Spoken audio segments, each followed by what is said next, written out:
అసలు ఈ అన్యాయము ఒక 14-15 సంవత్సరాల చిన్న పిల్లలు చేస్తున్నారంటే మీరు నమ్ముతున్నారా? అందులో వాళ్ళ తండ్రి హస్తం ఉందని కూడా చెప్తా ఉన్నారు. అదెంతవరకు?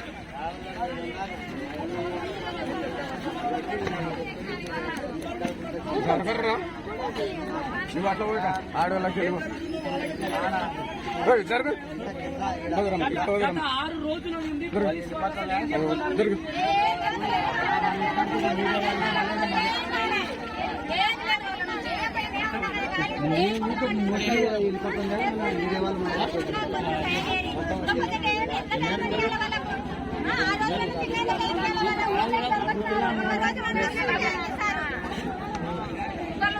నక్కలు అన్నట్ట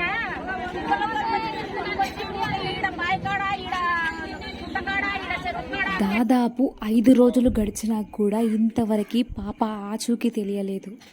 చిన్న పిల్లలు 14 సంవత్సరాలు. ఆ పిల్లల చూస్తే ఎంత చిన్న వయసు, ఇంత చిన్న వయసులో వాళ్ళకి అలాంటి ఆలోచన ఎట్లొచ్చింది అనే ఒక డౌట్ నా లోపల కూడా ఉంది. ఏం మనుషులు తయారవుతున్నారు, ప్రపంచం ఎప్పుడు మారుతుంది ఇంకా అర్థం అవ్వట్లేదు. సో ఇక్కడ ఈ కృష్ణానదిలోనే ఆ అమ్మాయిని వేశానని ఒకసారి, లేదు ఇంకోసారి కొండల దగ్గర పాతి పెట్టామని ఒకసారి, ఇలా చెప్తూనే వస్తున్నారు. కానీ ఏది ఓ క్లారిటీ లేదు. కన్న తల్లిదండ్రుల ఆవేదన అయితే గుండెలు తరుక్కుపోతున్నాయి వాళ్ళ ఆవేదన చూసినప్పుడల్లా.